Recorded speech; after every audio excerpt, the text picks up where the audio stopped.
crop factor and magnification, DX and FX cameras and lenses. Here is a table which gives you all the crop factor between various formats of cameras and lenses and their corresponding crop factor. Now, what is this crop factor?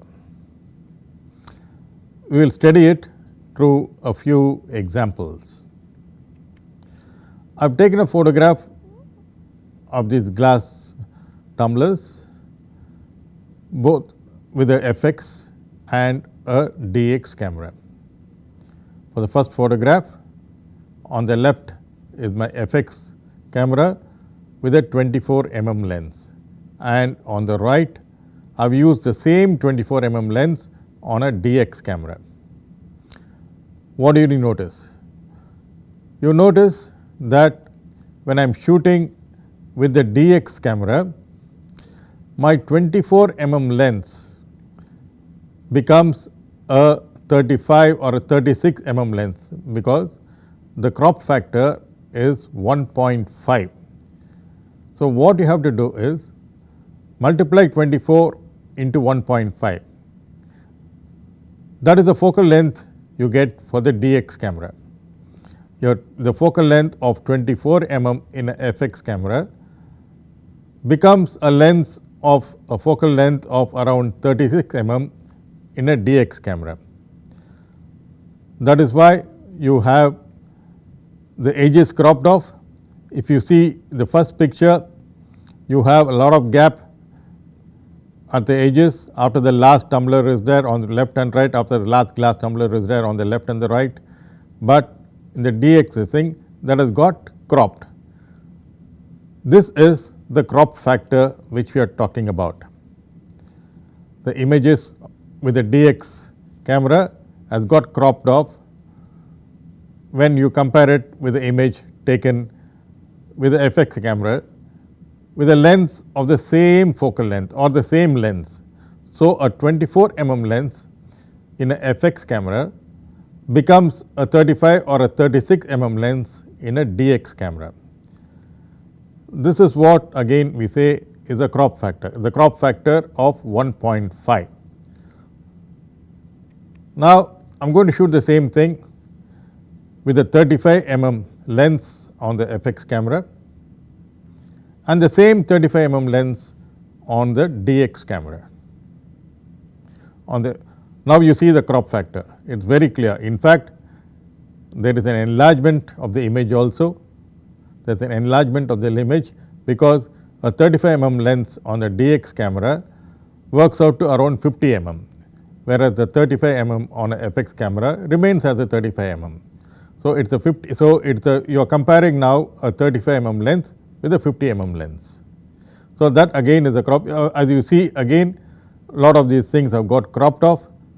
The images on the right, if you see, is cropped when you compare it to the image on the left, which is taken with the FX camera. So, this again is another illustration of the crop factor.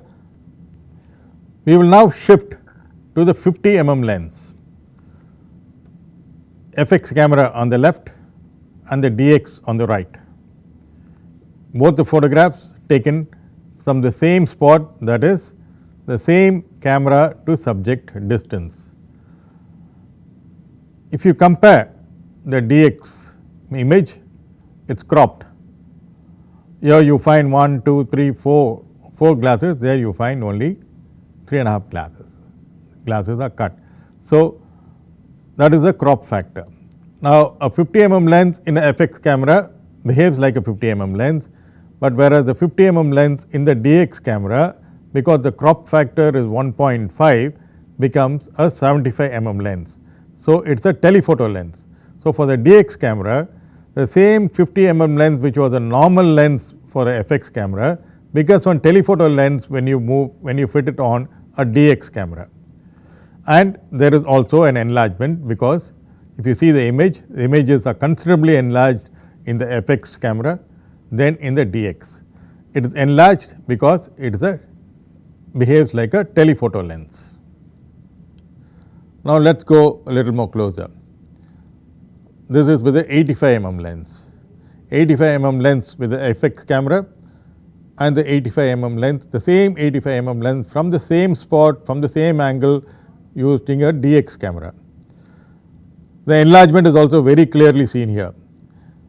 The FX lens on the FX camera displays 4 of these tumblers, whereas in the DX it displays only 2, and the enlargement is also very clearly seen. So, this again is the crop factor, the 1.5 crop factor is clearly seen over here.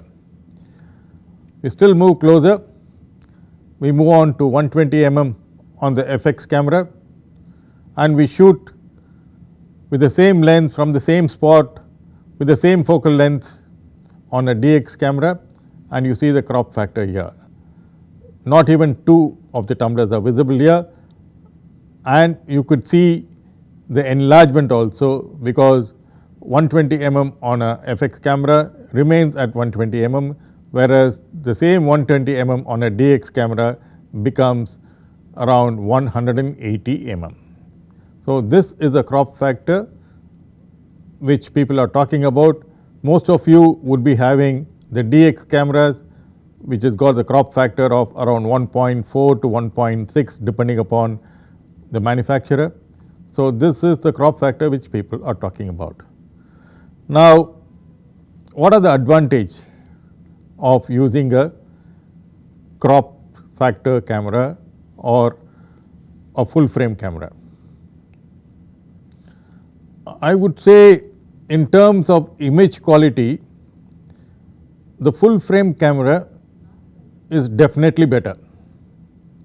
The full frame camera, the FX cameras are definitely better than the crop factor, because the sensor sizes in a full frame camera are 36 by 24. It has got a bigger sensor, whereas this has got a smaller sensor. So, definitely a bigger sensor is better. The only advantage I could see in using a DX camera is when it comes to sports, because the basic lens which most photographers have is a 80 to 200, apart from the kit lens which is 18 to 55 or 18 to 105.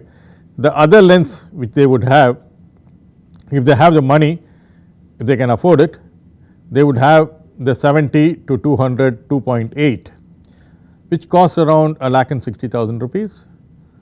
That is sort of the basic, the second lens which any photographer would have, or they would have, if they want, they do not have a budget for it, they would have let us say there is another 70 or 75 to 300 mm lens, which is around 4.5 to 5.6, which costs around 25,000-30,000 rupees. Fine. Now, this 75 to 300 mm lens, this 75 to 300 mm lens on a full frame camera remains 75 to 300, whereas in a crop factor camera it becomes somewhere around 105 to around 450 mm. So, a longer telephoto lens, a longer zoom lens with a longer variable focal length is definitely better for taking sports when you are far away from the subject.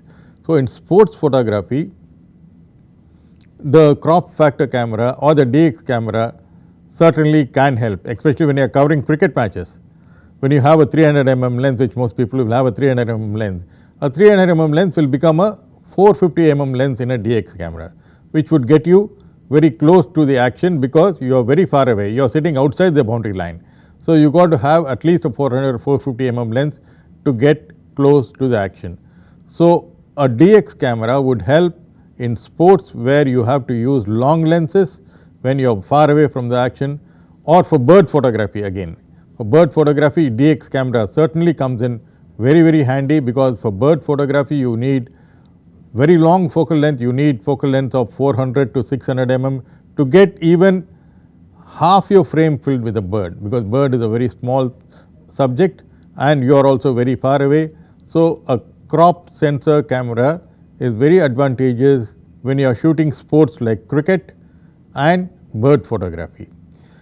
But the quality of the image definitely better in a full frame camera. But nowadays people are making crop sensor cameras, we are making high end crop sensor cameras also, where the image quality has definitely improved the last 10 years we have seen many crop sensor cameras having an equally good image quality as a full sensor camera. So, it is up to you to choose according to your needs what camera you would like to buy.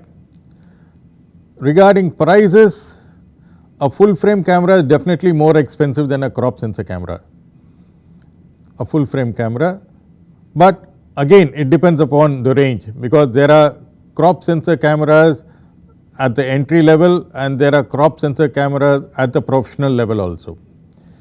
There are again full frame at the entry level, there are cheap cameras, full frame cheap cameras, and you have highly professional full frame cameras also. So, there is a lot of these types available in the market for you to choose for. You go ahead, and before you buy a camera, consult a professional photographer, consult somebody who knows about equipment. Of course, there is a lot of information available on the internet nowadays. You can browse the internet, because any of these cameras would cost upward of 35,000 to around 1.5 lakhs, 2 lakhs. So, before you invest that type of money in any equipment, it is better to take the advice of somebody who has been using it, or if you do not know anybody, browse the net, a lot of information available there, go through the reviews, go through the product reviews, go to 1 or 2 or 3 or 4 product reviews, and then choose whatever you want to buy.